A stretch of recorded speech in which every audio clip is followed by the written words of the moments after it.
네, 안녕하십니까. 반갑습니다. 저는 일산백병원 류마티스 내과 이주연이라고 합니다.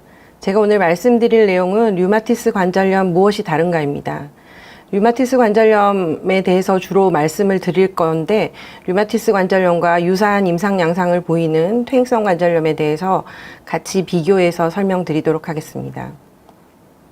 오늘 말씀드릴 강의 내용은 아까 처음에 말씀드렸던 것처럼 류마티스 관절염이란 무엇인가, 퇴행성 관절염과는 과연 무엇이 다른가, 원인은 무엇이고 어떤 증상이 다른가, 또 어떻게 치료하고 뭘 먹으면 좋은지에 대해서 주로 말씀드리도록 하겠습니다. 먼저 이제 류마티스 내과에 대해서 조금 설명을 드리고자 하는데요. 사실 환자분들이 이제 류마티스 내과 연세 드신 분들은 상당히 생소한 경우가 많습니다. 류마티스 내과가 과연 뭘 하는 과인가, 또는 퇴행성 관절염으로 저에게 10년 이상 다니시는데 왜 나는 류마티스가 아닌데 이 과에 계속 다니고 있는가 의문을 가지시는 경우도 있습니다. 그래서 저희 과에서 뭘 하는지 조금 설명을 드리면요. 저희 과에서는 자가 면역 질환이라는 병들을 주로 다룹니다. 즉, 우리 몸속에 있는 면역 체계에 뭔가 문제가 생겨서 자기 몸을 남으로 인지하고 공격하는 병을 크게 자가 면역 질환이라고 합니다. 그런 병들에 해당되는 병들이 아래에 보여지는 류마티스 관절염. 류마티스 관절염은 자가 면역 질환 중에서도 특히 관절을 침범하는 병이고, 전신 홍반 루푸스 같은 경우에는 여러 기관을 침범할 수 있는 질환입니다. 강직 척추염은 주로 척추를 중심으로 다른 말초 관절들을 침범할 수 있고, 전신경화증은 피부, 염증성 근염은 근육, 쇼그렌 증후군은 주로 침샘이나 눈물샘 이런 곳을 공격하는 병이고, 성인형 스틸병은 관절 증상이 있으면서 발열이 심하게 나는 질환이 되겠습니다. 이 밖에도 근골격계 질환 중에 통풍이라고 하는 질환과 퇴행성 관절염, 또 섬유근육통 이런 병들을 주로 다루는 과입니다. 앞에서 말씀드렸던 자가면역 질환에 대해서 잠시 설명드리면, 우리 몸속에서 이 자기 몸의 세포를 남으로 인지하고 공격하는 이런 면역 반응이 일어나서 이 면역 복합체가 각 기관에 축적이 돼서 염증을 일으키게 되는 질환입니다. 관절염, 우리가 관절에 염증이 생기는 관절염은 크게 4가지 정도로 분류를 할 수 있는데요. 먼저 흔하게 알 수 있는 퇴행성 관절염, 골관절염이라고도 합니다. 이런 퇴행 변화 때문에 생기는 관절염이 있고, 자가 면역에 의한 류마티스 관절염이 이제 있겠습니다. 또 아까 말씀드린 통풍이라든지 가성 통풍과 같이 어떤 대사성 물질에 의해서 생겨지는 이런 대사성 관절염이 있고, 그 다음에 이제 세균 감염이라든지 바이러스 감염에 의해서 생겨지는 감염성 관절염이 있겠습니다. 류마티스 관절염은 다음과 같은 이제 정의를 볼 수가 있는데요. 보시면 정상 관절은 이렇게 관절 밑에 연골이 이렇게 감싸고 있고, 이 관절을 활막이라고 하는 것들이 이렇게 이제 감싸고 있습니다. 이 안쪽에는 활액이라 그래서 윤활유 같은 물질이 가득 차여 있는데요. 류마티스 관절염은 아까 말씀드린 것처럼 잘못된 면역 반응에 의해서 이 활액에 자꾸 염증 반응이 반복되는 질환을 류마티스 관절염이라고 할 수 있겠습니다. 그러면서 이 병이 진행되고 잘 조절하지 않으면 관절이 파괴되고 변형을 초래하는 질환입니다. 류마티스 관절염은 우리나라 이제 전 세계 유병률을 보시면 0.3에서 한 1% 정도, 또 한국인 유병률은 이제 연구한 집단이라든지 연구 방법에 따라서 조금씩 유병률의 차이가 있는데 0.2에서 2.1%까지도 보고되고 있습니다. 대략 전 인구의 한 1% 전후로 생각하시면 되겠습니다. 100명 중 1명 정도 발생하는 유병하는 질환인데 아주 희귀한 질환은 아니지만 그렇다고 아주 없지도 않습니다. 여성과 남성의 비율이 상당히 여성이 많은 걸로 알려져 있고요. 한 7대1 정도로 여성이 훨씬 많이 있는 걸로 알려져 있습니다. 40대에서 70세 사이에 흔하다고 하지만 실제로는 전 연령대에 걸쳐서 나타날 수 있고, 청소년용 류마티스 관절염이라 그래서 어린아이들한테 발생하는 류마티스 관절염도 있습니다. 그래서 전 연령대에 걸쳐서 어떤 연령에서도 발생할 수 있다고 말씀드릴 수 있겠습니다. 발생 위험 인자를 보시면 아까 말씀드린 그런 자가 면역 반응이 일어나는 데 있어서 위험 인자들이 이런 어떤 류마티스 관절염이 잘 생기는 유전적인 소인을 가지고 있는 유전자를 가지고 있는 경우들이 있고, 환경적인 요인으로는 이제 가장 중요한 게 흡연이겠습니다. 담배와 류마티스 관절염의 발병에 대한 연구들은 이미 많이 입증이 되어 있고 굉장히 중요한 위험 인자로 알려져 있습니다. 그 밖에도 치주염이라든지 장내세균, 또 바이러스 감염 이런 것들이 환경적으로 위험 인자이고, 여성 호르몬은 오히려 예방 효과가 있는 것이고 비타민 D의 감소 같은 것들이 발병의 위험 인자로 최근에 연구되고 있습니다. 그래서 앞에서 말씀드린 것처럼 이런 유전적 소인이라든지 흡연, 감염 같은 것들이 이 면역 반응을 촉발하게 돼서 결국은 류마티스 관절염을 유발하게 되었습니다. 르누아르는 굉장히 유명한 화가이지요. 이분이 50세에 류마티스 관절염을 첫 진단받았다고 합니다. 그래서 이 류마티스 관절염 이때 1800년도 사람이기 때문에 이때는 류마티스 관절염 치료가 지금처럼 발전하지 않았을 것 같습니다. 그래서 이 류마티스 관절염을 앓고 있는 말기에는 이렇게 휠체어를 타고, 그 다음에 손이 아파서 이 손가락이 많이 붓고 이 관절 구축이 있어서 손에다 이렇게 붕대를 묶고 손가락 사이에 붓을 끼워서 이렇게 그림을 그렸다고 합니다. 그래서 르누아르가 그 류마티스 관절염을 앓기 전에는 이렇게 굉장히 선이 부드럽고 아름다운 그림들을 그렸었는데요. 관절염 이후에는 아무래도 그림 자체도 좀 어둡고 터치도 이렇게 거친, 그래서 아무래도 이런 미세하게 이제 이런 부분에서 관절염 때문에 그림 그리는데 조금 어려움이 있었다고 볼 수 있겠습니다. 류마티스 관절염의 증상은 아까 말한 것처럼 활액과 활막에 염증이 생기기 때문에 그 주변에 있는 관절이나 힘줄, 점액낭까지도 염증이 파급이 되고, 특징은 조조강직이라 그래서 아침에 일어나면 굉장히 손이 뻣뻣하고 주먹이 쥐어지지 않습니다. 이런 증상이 1시간 이상, 환자분에 따라서는 1시간이 문제가 아니라 오전 내내 오후가 될 때까지도 잘 풀리지 않는다, 이렇게 호소하시는 경우도 있고요. 움직이면 조금 좋아진다고 하지만 대부분 심한 조조강직을 호소합니다. 관절의 통증과 변형을 유발할 수 있는데, 류마티스 관절염의 특징은 특히 작은 관절, 손가락, 발가락 같은 손목, 이런 작은 관절에 오는 것이 특징입니다. 그렇다고 큰 관절에 오지 않는 것은 아닌데요. 실제로는 작은 관절에 오는 게 더 특징적이고, 척추에는 잘 오지 않습니다. 그런데 목 척추에는 또 잘 병변이 이완되는 것으로 알려져 있습니다. 류마티스 관절염은 치료하지 않으면 2년 이내에 관절의 손상이 60에서 70%까지도 있을 수 있습니다. 비가역적 손상이기 때문에 한번 손상이 되면 회복이 되지 않고 돌아오지 않습니다. 그래서 달리 말하면 초기 진단하고 2년 이내에 적극적인 치료를 하지 않으면 환자가 일상에 불편함을 가져올 수 있고 이 정상 생활을 할 수 없다는 결론에 이를 수 있겠습니다. 또 류마티스 관절염은 관절 증상뿐만 아니라 그 밖에 다른 동반 질환들도 같이 있게 되는데, 이런 손목 터널 증후군이라든지 발목 터널 증후군 같은 신경 증상, 밑에 그림에 보면 이렇게 네 번째 손가락 가운데까지 저리고 시린 증상들이 나타날 수 있겠고, 피부나 뼈, 힘줄 위에 결절이라 그래서 혹 같은 것들이 나타나게 되겠습니다. 뒤에서 그림으로 설명드리겠습니다. 또 만성 염증성 질환이기 때문에 굉장히 피곤하고 전신 쇠약감, 그 다음에 빈혈, 만성 빈혈 같은 것들이 나타날 수 있습니다. 또 폐나 심장, 눈에도 침범이 있겠습니다. 옆에 그림 보시면 폐에 이렇게 결절이라 그래서 폐에 혹 같은 것들이 보이기도 하는데요. 가끔 이게 이제 폐암이나 종양으로 의심되어서 조직 검사를 하는 경우도 있겠습니다. 다음 사진에서 보시면 이제 많이 진행된 류마티스 관절염 환자이고요. 이 관절 주변으로 이렇게 동그랗게 혹 같은 것들이 보이는데 이게 류마티스 결절입니다. 그래서 많이 진행된 환자, 그리고 질병 활성도가 비교적 높은 환자들에서 이런 것들을 보일 수가 있고, 그 다음에 눈에도 상공막염이라든지 결막염 같은 것들이 흔하게 동반되는 것으로 알려져 있습니다. 그러면 우리가 실제로 류마티스 관절염과 퇴행성 관절염 무엇이 다른가? 환자분들이 이제 진료실에 오셔서 가장 많이 물어보는 거는 저는 무슨 관절염입니까? 저는 과연 류마티스 관절염입니까? 이걸 가장 궁금해 하십니다. 그래서 두 가지가 가장 이제 흔하기도 하고 가장 이제 비교해 볼 수 있는 것이기 때문에 설명을 드리면, 자, 지금 보시는 그림은 퇴행성 관절염, 골관절염 사진입니다. 자, 골관절염은 말 그대로 40세 이후에 주로 발병합니다.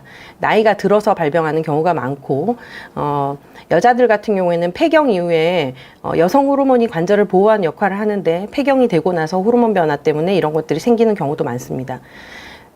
류마티스 관절염에 비해서 퇴행성 관절염은 수년에 걸쳐서 서서히 발생하는 것이 특징입니다. 그에 비해서 류마티스 관절염은 수주에서 수개월 사이에 좀 빠르게 진행하는 편이고요. 자, 류마티스 관절염은 양쪽에 굉장히 대칭적으로 오는 게 특징인데, 뭐 골관절염도 한쪽만 오거나 그렇지는 않지만 조금 류마티스에 비해서는 불균등하게 오는 게 특징이고요. 비교적 소수관절, 손이라든지 무릎이라든지 그 다음에 고관절 이런 부분에 주로 잘 오는 것으로 알려져 있습니다. 통증은 있지만 비교적 염증 반응이 류마티스만큼 심하게 일어나지는 않습니다.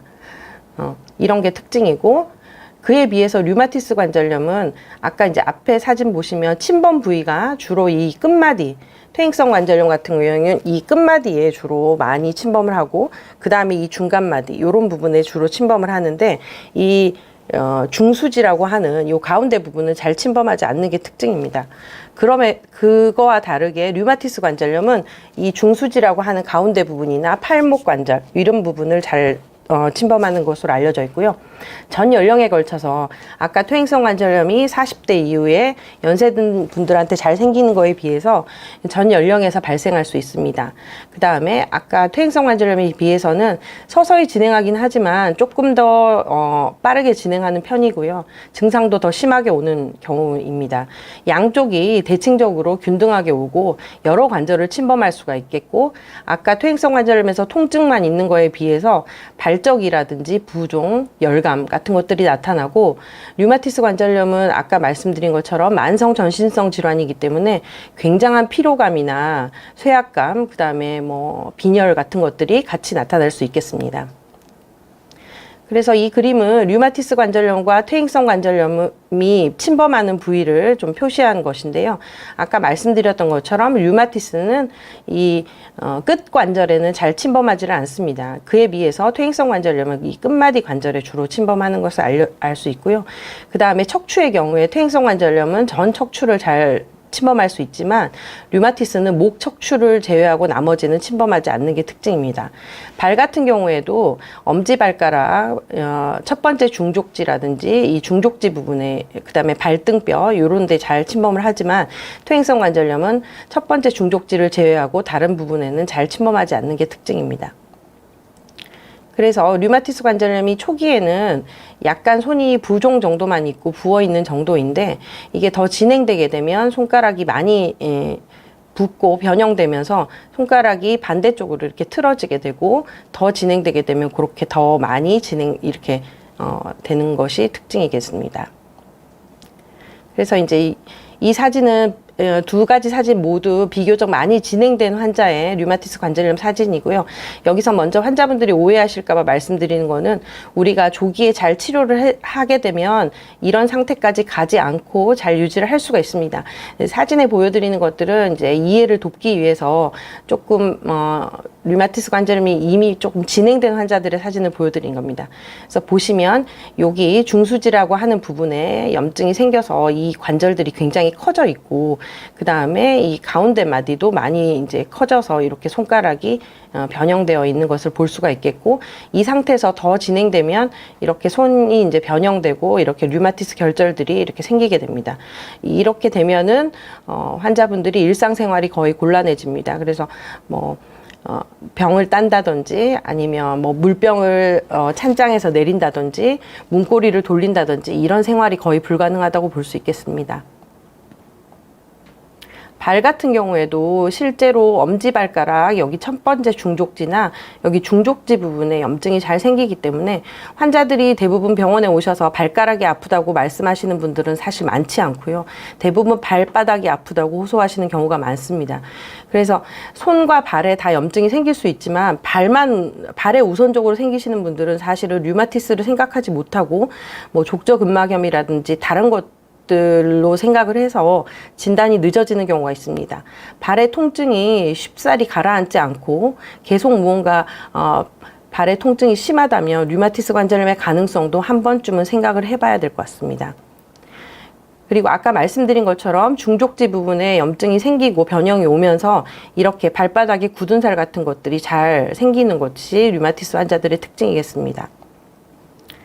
그래서 엑스레이 사진을 보면 아까 말씀드렸던 것처럼 이 중수지와 가운데 마디 관절, 그 다음에 팔목 관절 이런 데를 주로 침범하기 때문에 이 환자는 이미 관절의 변형이 다 와서 뼈에 미란이 다 생긴 상태이고요. 생기면서 뼈가 이미 이렇게 탈구가 생긴 상태입니다.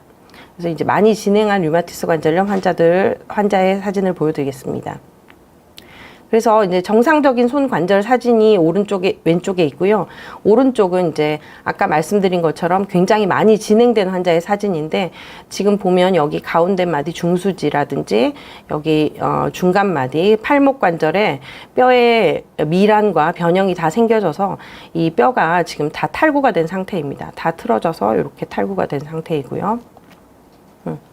그다음에 류마티스 관절염은 아까 엑스레이 사진을 보여드렸는데 엑스레이는 사실 우리가 임상 현장에서 많이 사용하지만 비교적 아주 정밀한 검사는 아닙니다. 이미 많이 진행이 된 상태에서는 보여지지만 초기 환자들은 엑스레이에서 특별한 소견이 나오지 않은 경우도 있기 때문에 실제로 요즘 임상에서는 가장 쉽게 사용하는 것들이 초음파입니다. 그래서 비교적 낮은 가격으로 빠르게 그다음에 어떤 방사선 노출이 없이 환자들을 쉽게 진단할 수 있는 방법인데요. 여기 보면 이렇게 하얗게 보이는 부분이 관절 있는 부분이고 관절 주변으로 이렇게 활액막염이 있어서 이렇게 여기가 부어 있는 소견입니다. 여기에 이제 칼라 도플러라 그래서 이 혈류가 얼마나 가는지 보게 되면 이렇게 많은 혈류 영상들이 보이게 되겠습니다. 그래서 류마티스 관절염의 치료를 보면 류마티스 관절염의 치료는 크게 두 가지로 생각을 할 수가 있는데요. 류마티스 관절염이 처음에 발병하면 굉장한 통증이 있습니다.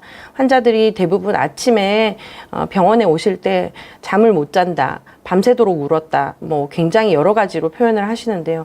너무 통증이 심하기 때문에 통증을 조절하는 치료를 우선적으로 해야 합니다. 그래서 비스테로이드 소염 진통제라든지 스테로이드는 경구약제, 주사약제, 또 관절강에 주사를 직접 하는 방법 등을 이용할 수 있겠고 그와 동시에 통증도 조절하지만 질병이 더 진행되지 않게 하는 이런 질환 조절 항류마티스 약제라는 것을 사용해서 병이 진행되지 않게 빠르게 치료를 해야 됩니다. 그래서 이 두 가지가 동시에 이루어져야 되는데 실제로 이런 질환 조절 항류마티스 약제는 약물을 써도 바로 효과가 나는 게 아니라 적어도 한 3주에서 한 달 이상 걸리기 때문에 이 약제의 효과가 나기 전까지는 굉장한 통증을 호소하는 경우가 있어서 이런 통증 조절 약제를 같이 사용하고 그 다음에 이런 치료가 잘 되어서 통증이 많이 사라지게 되면 이런 약제들은 천천히 줄여나가게 되겠습니다. 그래서 치료 약제들의 이름을 좀 이제 보면 이렇게 고전적으로 항류마티스 약제라는 거, 우리가 실제로 메토트렉세이트라는 약들을 가장 많이 사용하는데요. 류마티스 환자들에게서는 거의 대부분의 환자들이 복용하는 약이라고 생각하시면 됩니다. 그래서 이런 약제들이 있고 이 약제들은 예전부터 사용하던 그런 약제이고 지금도 현재 치료를 하고 있습니다. 그런데 이런 약제만 가지고 치료가 잘 안 되거나 약에 대한 부작용이 있는 환자들이 좀 있으십니다. 그래서 생물학적 제제 내지는 표적 합성 항류마티스 약제라고 하는 신약들이 개발되어서 현재는 류마티스 관절염 치료는 거의 일상생활이 가능할 정도로 굉장한 치료의 발전을 보이고 있습니다. 이렇게 많은 약제들이 실제로 임상에서 사용되고 있고 실제로 1, 2년에 하나 정도라고 할 정도로 신약들이 계속 나오고 있습니다. 그리고 그 약들의 효과가 비교적 아주 좋고, 우리나라에서는 이제 류마티스 관절염 환자에게는 이런 약제를 보험으로 사용할 수 있는 제도를 마련해 주었기 때문에 환자들에게 어떤 기준만 맞으면 이런 좋은 약제로 치료해서 더 진행되지 않게 치료를 할 수가 있겠습니다. 그래서 아까 말한 생물학적 제제나 표적 합성 류마티스 약제들이 이런 약제들입니다. 아까 생물학적 제제라는 약제는 대부분 주사제이고요. 이렇게 피하로 주사하는 것이나 아니면 병원에 와서 링거로 맞게 되는 정맥 주사들이 있고, 그다음에 이제 표적 합성 항류마티스 제제들은 이렇게 먹는 약으로 나와 있습니다. 그래서 이런 약제들을 실제 임상에서 사용할 수 있게 됐고, 이런 약제들을 사용은 결국 류마티스로 진단되고 나면 환자분들께서 환자의 상태를 류마티스 관절염 진료하시는 선생님께서 보시고 환자의 상태에 따라서 이런 약제를 처방할 수 있겠습니다. 예후는 한 10% 정도에서는 6개월 이내에 자발적으로 관해가 된다고 합니다. 아주 해피한 케이스고요. 근데 사실 이런 경우 많지 않습니다. 대부분은 악화 호전을 반복하는데, 여기 보시면 나머지 대부분의 환자들은 임상적으로 방사선학적으로 진행되는 만성 경과를 갖고 있습니다. 좋아졌다 나빠졌다 계속 이제 만성 경과를 갖고 있기 때문에 결과적으로는 90%에 해당되는 환자들은 약물 치료를 꾸준히 해야 된다는 결론에 이르게 됩니다. 아까 앞에서도 말씀드렸지만 발생 2년 이후에 방사선학적 골밀환이 60에서 70%에서 발생한다고 합니다. 그렇기 때문에 초기 발생 2년 이내에 빠른 치료를 하는 것이 굉장히 예후에 도움이 되겠습니다. 그래서 지금 보여드리는 그림이 오늘 제가 하고 싶은 말 중에 가장 중요한 슬라이드인데요. 류마티스 관절염은 사실 좋은 약제도 많고 지금 새로운 치료들도 많이 나오고 있는데, 문제는 이미 많이 진행된 이후에 아무리 좋은 약을 써도 예전 첫 상태로 돌아갈 수가 없습니다. 뼈라는 거는, 관절이라는 거는 한 번 파괴가 되고 나면 원래 상태로 돌릴 수가 없기 때문에 조기 진단이 굉장히 중요하다고 할 수 있겠습니다. 그래서 실제로는 조기 진단을 위해서 굉장히 우리가 많이 노력을 하고 있고, 그래서 엑스레이뿐만 아니라 초음파 같은 기계를 사용하기도 하고, 그다음에 미국이나 유럽에서 류마티스 관절염 진단 기준, 분류 기준들이 계속 바뀌려고 하고 자꾸 이제 바뀌는 이유가 이 조기 진단, 초기 환자들을 잘 스크리닝하는 게 중요하기 때문에 이 조기 진단이 중요하고요. 또 조기에 진단을 했으면 조기에 치료를 하는 게 중요합니다. 조기에 치료를 해서 치료하고 한 3개월 정도의 기간을 두고 이 치료가 적절한지, 환자가 잘 조절되고 있는지를 계속적으로 평가를 해서 약물을 조절해야 합니다. 그래서 결과적으로는 이 낮게 질병 활성도를 유지하거나 혹은 관해 상태로 유지를 하는 것이 류마티스 관절염 환자 치료의 가장 큰 목표라고 할 수 있겠습니다. 이런 상태에 도달하게 되면 일상생활에 전혀 지장이 없습니다. 그래서 이제 류마티스 관절염에 관한 오해와 진실이라고 이제 제목을 붙여보았는데요. 환자분들이 오셔서 흔하게 물어보시는 내용입니다. 한번 읽어보겠습니다. 불치의 병이므로 치료를 해도 소용없다. 환자분들이 이제 이렇게 생각을 하셔서 치료하던 도중에 치료를 그냥 자의로 중단하시거나 아니면 뭐 다른 민간요법을 하시거나 이렇게 해서 치료 시기를 놓치는 경우가 있습니다. 임상에 있는 의사로서 너무나 안타까운 일이고요. 불치의 병은 아닙니다. 물론 치료가 아주 쉬운 건 아닙니다.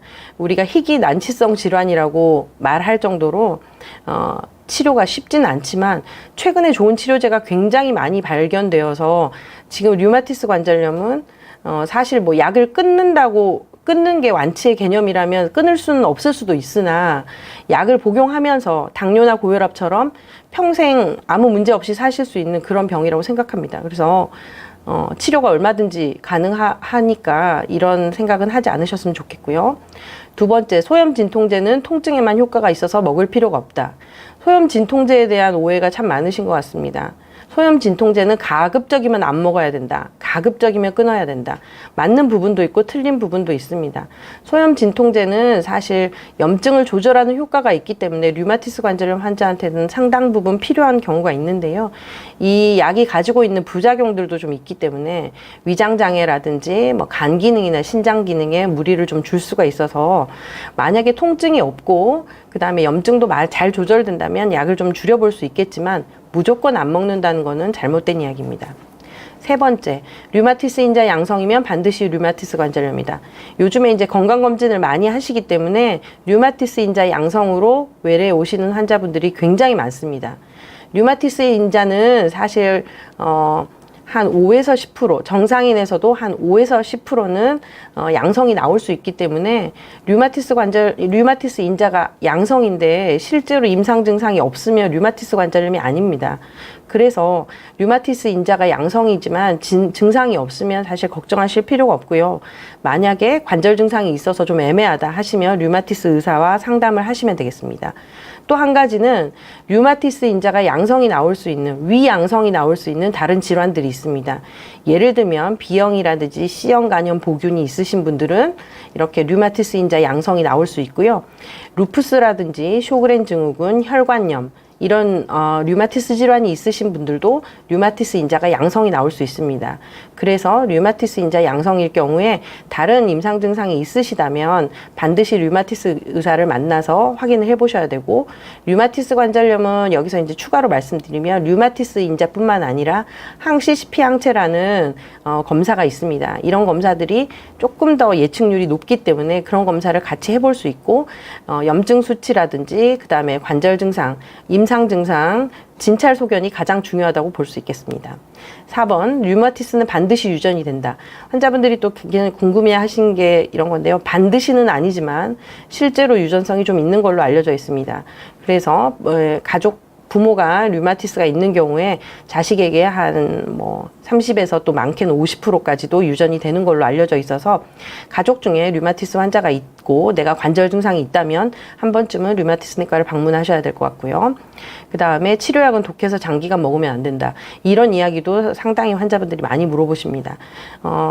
약을 사실은 계속 복용하는 거는 쉬운 일은 아닌 것 같습니다.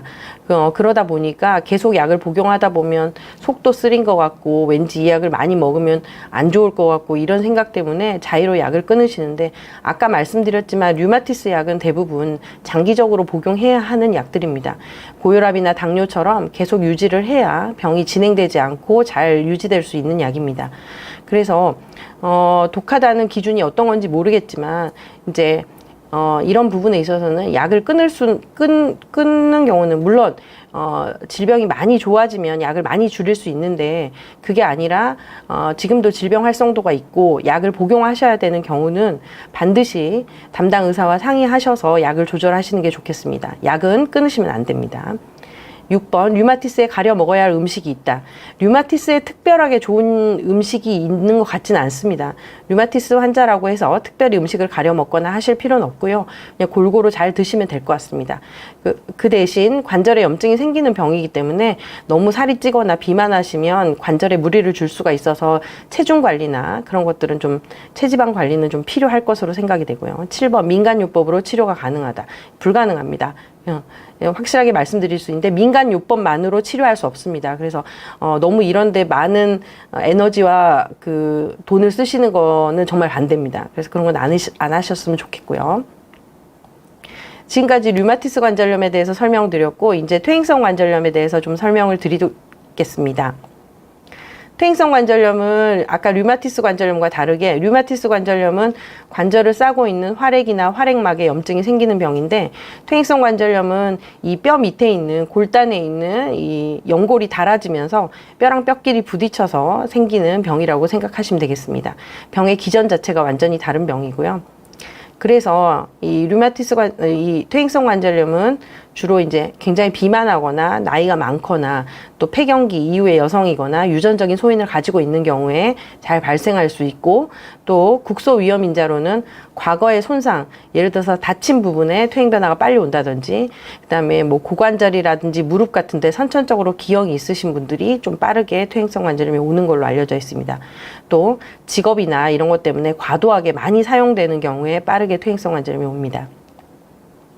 그래서 퇴행성 관절염 환자의 이제 손 사진인데요. 아까 앞에서도 좀 보여드렸지만 주로 이 끝마디, 이 끝마디에 이렇게 아까 말씀드린 것처럼 연골이 닳으면서 뼈랑 뼈끼리 부딪히고 이렇게 해서 이제 이 뼈들이 이렇게 퉁그러진 것처럼 보이고 이렇게 이제 혹처럼 튀어나오기도 합니다.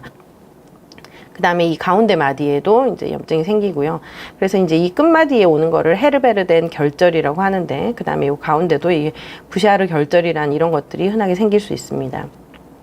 무릎 같은 경우에는 아까 말한 것처럼 무릎에 이제 연골이 닳으면서 뼈랑 뼈끼리 부딪혀서 이제 무릎이 이렇게 커지게 되고요. 그러면서 잘 아프고 못 움직이니까 이 위에 대퇴사두근들이 많이 위축된 소견을 보일 수 있습니다. 또 무릎 앞쪽으로 물이 차거나 뒤쪽으로 이렇게 이제 베이커스 낭이라 그래서 물이 차는 증상이 생길 수가 있겠습니다. 그래서 아까 말씀드린 것처럼 이 끝마디에 이렇게 뼈와 뼈끼리 부딪혀서 이렇게 변형이 된 소견들을 보일 수가 있습니다. 자, 무릎도 마찬가지로 이건 이제 왼쪽 무릎인데요. 무릎이 우리가 걸어 다니면 이 안쪽 무릎에 먼저 힘이 많이 실리기 때문에 안쪽 무릎이 먼저 닳게 됩니다. 그래서 안쪽이 이렇게 좁아지면서 이 뼈랑 뼈 사이가 굉장히 가까워지고 주변에 이렇게 골극이라 그래서 뼈들이 튀어나오는 이런 소견들이 전형적인 퇴행성 관절염의 무릎 소견이겠습니다. 그래서 이제 그림에 보시면 유증상 무릎 골 관절염 환자의 관리라고 되어 있는데요. 실제로 이제 퇴행성 관절염 환자 손, 무릎, 뭐 고관절 치료는 아주 비슷하게 되겠습니다. 그래서 보시면 비약물적 치료, 교육이라든지 운동 뒤에서 다시 설명드릴 건데요. 체중 감량 굉장히 중요하겠습니다. 이런 것들 해볼 수가 있겠고, 약물은 사실 아세토아미노펜, 그 다음에 이제 바르는 엔세이드 겔 같은 거, 캡사이신 이런 걸 사용할 수 있겠고, 먹는 이제 아까 소염 진통제, 그 다음에 트라마돌, 뭐 둘록세틴 이런 약들을 쓸 수 있겠습니다. 이런 것들을 다 해보고도 사실 안 되면 수술적 방법을 고려할 수 있겠습니다. 그래서 이제 시사도화라 그래서 관절에 서서히 작용하는 증상 완화 약물이란 이런 약제들이 있습니다. 그래서 이제 병원에 가시면 한 번쯤은 보셨을 수 있는 약인데요. 우리가 일반적으로는 진통소염제나 아세트아미노핀이 1차 치료약으로 사용되지만 이런 이제 병원에서 처방하는 골관절염에 쓰이는 치료약들이 일부 이렇게 관절염에 좀 증상 완화되는 효과가 있습니다.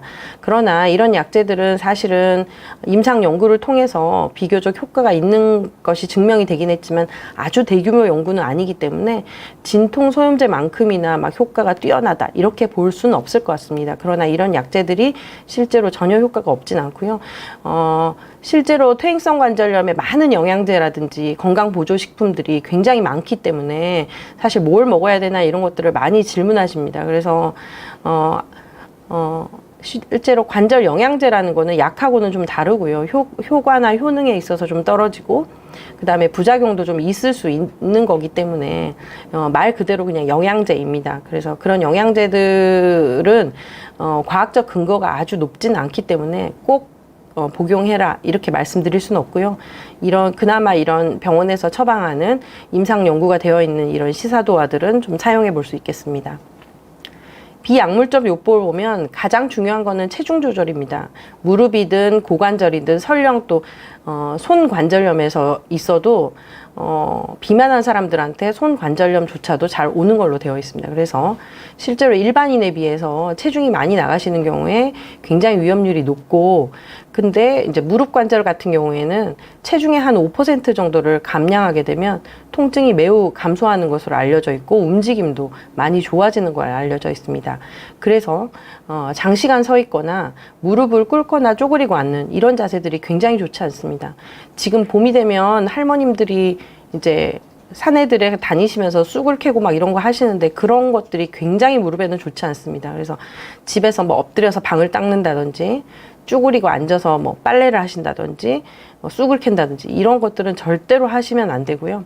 그다음에 손 같은 경우에는 무거운 물건을 장시간 뭐 시장 바구니 같은 걸 계속 든다든지 걸레나 이제 걸레를 막 손으로 짠다든지 행주를 손으로 막 비틀어서 짠다든지 이런 것들이 손가락 관절에 많이 무리를 줄 수 있기 때문에 이런 것들은 가급적이면 안 하셔야 되고요.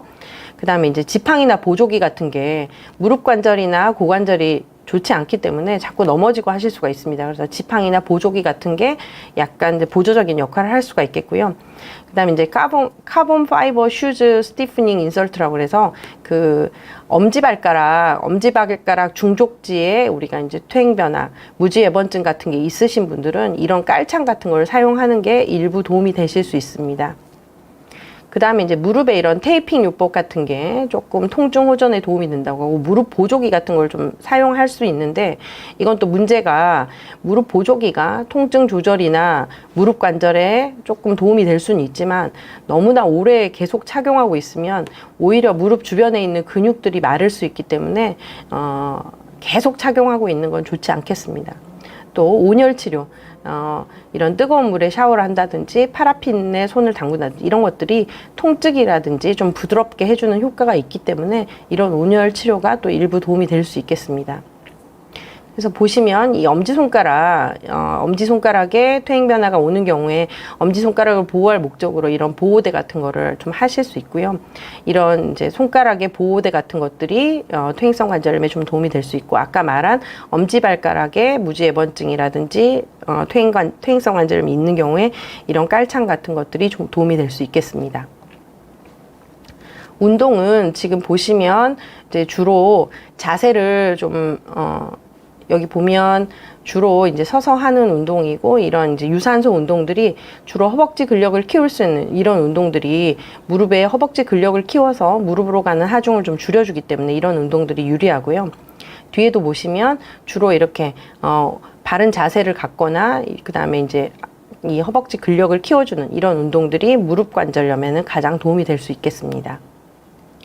그 다음에 앞에서 말씀드렸던 것들을 비교적 다 해봤는데도 전혀 통증이 호전이 안 된다. 그러면 이제 수술을 해볼 수 있겠는데요. 이제 관절 내시경을 통해서 하는 관절경, 그 다음에 뼈를 잘라내는 절골술, 그 다음에 인공관절 성형술, 관절 고정술 이런 수술들이 있는데 이런 수술의 방법들이나 절차는 사실 이제 정형외과 선생님과 상의하셔서 수술 범위라든지 수술 정도를 상의 후에 결정하시면 되겠습니다. 관절염 환자는 어떤 음식을 먹어야 하나요? 이런 거를 많이 물어보시는데 여기 제가 별표를 쳐놨는데요. 특별한 음식이나 식품은 없는 것으로 알려져 있습니다. 뭘 먹어서 특별히 좋아진다. 이런 것들이 아주 근거가 명확하진 않고요. 식품은 골고루 드시면 좋고 아까 말씀드린 것처럼 비만이 굉장히 도움이 되지 않기 때문에 정상 체중을 유지하는 것이 중요하겠습니다. 또 뼈를 구성하는 성분인 칼슘이나 비타민 D가 충분한 것들이 좋고요. 최근에는 비타민 D와 관련된 연구들이 좀 나오고 있어서 이런 것들이 이제 관절에 많이 도움이 되기 때문에 이런 것들은 부족하지 않게 좀 섭취를 해주면 좋겠고요. 이제 과다한 카페인 섭취로 인해서 관절이 나빠질 수 있습니다. 그래서 이런 것들, 그 다음에 단백질 과다 섭취라든지, 저지방 식사를 하고, 어쨌든, 대부분 모든 과다한 거는 좋지 않은 것 같습니다. 그 다음에 녹황 채소, 뭐, 곡류, 과일 이런 것도 충분히 드시면 되겠고, 제일 이제 강조하고 싶은 건 금연입니다. 사실 관절 증상에 있어서는 류마티스, 퇴행성 관절염 어떤 것들을 불구하고서라도 담배는 굉장히 좋지 않습니다. 그래서 절대로 담배는 금연하시는 게 좋겠고, 그다음에 불필요한 대체요법. 아까 말씀드렸지만 대체요법이라든지 뭐 민간요법이라든지 이런 것들이 뭐 예를 들면 우리 옆집에 누가 해봤더니 좋더라. 이런 근거가 좀 미흡한 것들은 실제로는 상당히 해가 될 수도 있겠고, 그 다음에 이제 뭐 그런데 그런 것들이 사실 경제적으로도 굉장히 비쌉니다. 가격적으로도 싸지 않기 때문에, 일단 몸에도 해로울 수 있기 때문에 그런 것들은 가급적이면 안 하시는 게 좋겠습니다. 네, 오늘 제가 준비한 내용은 여기까지고요.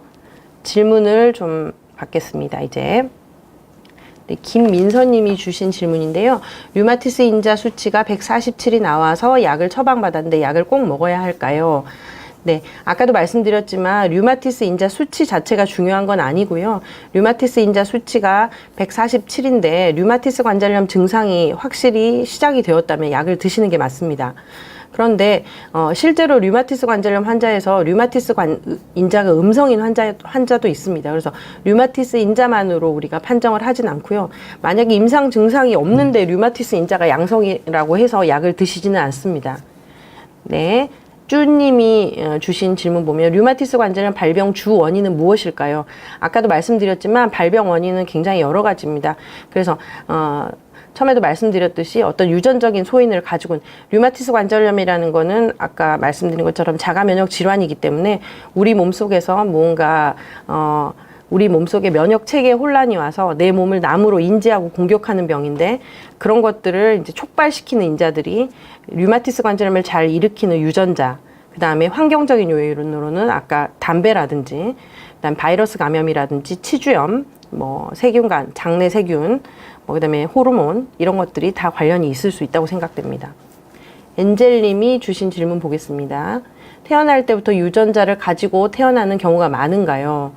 제가 작년에 코로나 확진 이후 상공막염 진단을 받고 힘들게 치료했는데 지금도 15일 전부터 또 결막염으로 치료하는데 잘 안 낫네요. 자가면역 관련 검사는 정상인데 왜 이리 작년 코로나 확진 후에 눈 염증이 안 나는지 모르겠어요. 류마티스 관절염도 있는데 왜 눈도 침범하나요? 태어날 때부터 유전자를 가지고 계시는 경우들이 있겠습니다. 예, 그래서 아까 유전적 소인을 가지고 있는 경우들이 있고요. 근데 유전자가 있다고 해서 모두 환자로 발현하는 건 아닙니다. 그래서 이제 대부분 유전자를 가지고 있지만 무언가 이제 수면 밑에 병이 가라앉아 있다가 평생 발병하지 않을 수도 있고 아까 말한 그런 위험 인자들이 같이 촉발되면서 발병을 하는 경우가 있습니다. 글쎄요, 자가 면역 검사는 정상이신데 상공막염 진단을 받으셨다고 하는데 결막염이나 이런 것들은 글쎄요, 이게 코로나와 직접적으로 관련이 있는지는 제가 정확하게는 잘 모르겠습니다. 그다음에 이제 류마티스 관절염은 아까도 말씀드렸듯이 이 면역 반응 자체가 아까 면역 복합체가 관절을 침범하면 관절에 염증이 생긴다고 했는데 그 타겟이 되는 기관이 관절뿐만 아니라 폐라든지 눈이라든지 뭐 이런 부분에 가서 염증을 유발할 수 있기 때문에 이런 합병증들이 생길 수 있습니다. 자, 한송이 님이 주신 질문 보겠습니다. 허리 협착도 있으시고 무릎 관절염도 있는데 허리 스테로이드 주사를 종종 맞는데 무릎은 맞으면 안 되나요? 스테로이드 주사는 1년에 몇 번 정도 맞는 게 적당한가요? 네. 스테로이드 주사는 사실 염증이 있을 때 염증을 가라앉히는 효과는 이제 스테로이드라는 약 자체가 우리 몸에 지구상에 존재하는 항염증제 중에 가장 강력한 약입니다. 그래서 우리가 염증 반응이 심하게 일어날 때는 허리뿐만 아니라 무릎에도 스테로이드 주사를 하게 되는데요. 스테로이드라는 약이 굉장히 좋은 약인데 칼날의 양면처럼 좋은 점과 나쁜 점을 가지고 있습니다. 그래서 과도하게 사용했을 경우에는 우리가 호르몬 밸런스가 깨지거나 아니면 당뇨가 오거나 뼈가 약해지거나 골다공증 같은 게 발생할 수 있기 때문에 스테로이드는 가급적이면 적게 맞는 게 좋은데 주사는 1년에 몇 번이 아니라 같은 관절에 적어도 3개월 이상 간격을 두고 맞는 게 원칙입니다. 그래서 자주 안 맞는 게 가장 좋습니다. 김민서님, 초음파로 초기에 침투된 곳을 확인할 수 있나요? 아까 말씀드린 것처럼 실제로 엑스레이나 혈액 검사에서 이상 소견이 없는데 환자분이 통증이 있거나 관절이 좀 붓는다고 했고 육안으로 봐서도 사실 조금 증상이 애매할 경우에 초음파 검사를 하면 초기에 아까 활액막염을 진단할 수 있습니다. 네, 푸른 나무님, 약을 복용할 때 증상이 80% 이상 좋아졌으면 그리고 그 상태가 5개월 이상 지속되면 복용을 중단해도 될까요? 100% 좋아질 때까지 복용해야 하나요? 네, 약물 치료 하시고 아까 말씀드렸듯이 우리가 보통 상태를 3개월 단위로 판정을 하는데요. 증상이 좋아졌으면 이제 약을 천천히 줄여보면서 경과를 보기도 합니다. 그래서 3개월 단위로 질병 활성도를 체크하고 만약에 잘 유지가 됐으면 약을 천천히 줄여보고요. 실제로 아까 6개월 이내에 10% 환자에서는 완전 관해가 되는 경우도 있기 때문에 그거는 본인이 직접 결정하실 문제는 아니고 담당 선생님과 상의하셔서 약을 중단할 수 있겠습니다. 박선자님, 2013년 경추 수술을 하면서 류마티스 관절염이 나타나서 약물 치료를 하고 계시고 섬유근통과 퇴행성 관절염도 있으시고 여러 군데 수술을 하셨습니다. 3번 정도 손가락과 팔꿈치에 주사 치료도 받았습니다. 스테로이드를 오래 복용하는 게 조금 걱정되긴 하지만 교수님의 처방에 믿음으로 버티고 있습니다. 완치는 불가할까요? 제가 아까도 말씀드렸지만 완치되는 경우는 한 10% 전후입니다. 완치의 개념을 약을 완전히 끊는 걸로 생각하신다면 10% 전후라고 볼 수 있지만 약을 복용하시면서 통증 없이 일상생활이 가능한 것도 완치라고 본다면 완치율은 상당히 높다고 생각이 됩니다. 그래서 아까도 말씀드렸듯이 류마티스 관절염 치료는 치료를 하는 중에 증상이 좋아지게 되면 스테로이드나 진통소염제 용량을 줄일 수 있고 그럼에도 불구하고 잘 유지된다면 치료약도 줄여 나갈 수 있습니다. 그래서 최소량의 치료약만 쓰면서도 잘 유지할 수 있을 수도 있습니다. 그래서 그렇게 치료를 하시면 될 것 같고요. 완치의 개념을 아까 말씀드린 것처럼 약을 중단하는 것을 완치로 보신다면 완치가 어려울 수 있지만 약을 소량이라도 복용하면서 잘 일상생활을 하실 수 있다고 본다면 완치는 가능하다고 볼 수 있습니다. 김영옥님, 유방암 1기 부분 절제 시술 후 타목시펜 복용 중이시고 타목시펜이 관절염을 일으키기도 하는지요. 양발 통증이 있다가 없다가를 반복하는데 어느 과를 가셔서 치료를 받아야 하는지요. 글쎄요, 타목시펜과 류마티스 관절염, 아까 말씀드렸듯이 여성 호르몬이 류마티스의 위험 인자가 될 수 있습니다. 그래서 가능성이 있는데 대부분은 타목시펜은 여성 호르몬을 억제하는 치료이기 때문에 류마티스 관절염보다는 퇴행성 관절염처럼 약에 의한 관절통이 생기는 경우들이 흔하게 있습니다. 그래서 타목시펜 복용하시는 분들 중에 통증으로 제 외래 오시는 환자분들이 많이 있으시고요. 양발 통증이 이제 약물에 의해서 실제로 우리가 치료 약물에 의해서 관절통이 생기는 약들이 꽤나 있는데 그 중에 아주 유명한 약이 타목시펜입니다. 그래서 만약에 관절 통증이 계속 반복되신다면 류마티스 내과에 방문하셔도 되고요. 그 다음에 이제 발 통증 자체가 관절 통증인지 아니면 신경병인지 이런 거에 따라서도 해당 과가 좀 달라질 수 있는데 일단 류마티스 내과에 방문하시면 되겠습니다. 엔젤님, 류마티스 관절염이 불치병인 줄 알았거든요. 혹시 류마티스 관절염이 있으면 유방암이나 다른 암도 쉽게 올 수 있나요? 자, 병 자체 때문에 암이 발생하는 것은 아니지만 류마티스 관절염 치료를 하다 보면 면역 억제제라든지 또 생물학적 제제 이런 약제들을 사용하게 되겠고 이런 약제를 사용하면서 암이 발생하는 빈도가 조금 있긴 있습니다. 그래서 쉽게 일반인보다는 조금 더 빈도가 높다고 볼 수 있겠습니다. 아로마님, 10%대로 가려면 어떤 방법이 최상일지요? 네, 완치되는 경우를 말씀하시는 건데 그거는 이제 여러 가지 원인이 있을 수 있습니다. 근데 어떤 방법이 최상일지는 제 생각에는 일단은 병원의 담당 의사 선생님과 잘 상의하셔서 약물을 잘 드시고 그 다음에 운동하시고 식사 잘 하시고 이렇게 보시면 될 것 같고요. 아까도 말씀드렸듯이 질병의 상태에 따라서 약물은 충분히 조정이 가능하고 그래서 그런 거를 이제 치료받으신 선생님, 담당 의사 선생님과 충분히 커뮤니케이션 하시면 될 것 같습니다. 네. 오늘 여러분들 뵙고 이렇게 이야기할 수 있는 시간이 있어서 너무 감사하고요. 류마티스 관절염 아까도 말씀드렸지만 불치의 병이 전혀 아닙니다. 잘 치료할 수 있고 최근에 좋은 약제들이 많이 개발되어 있기 때문에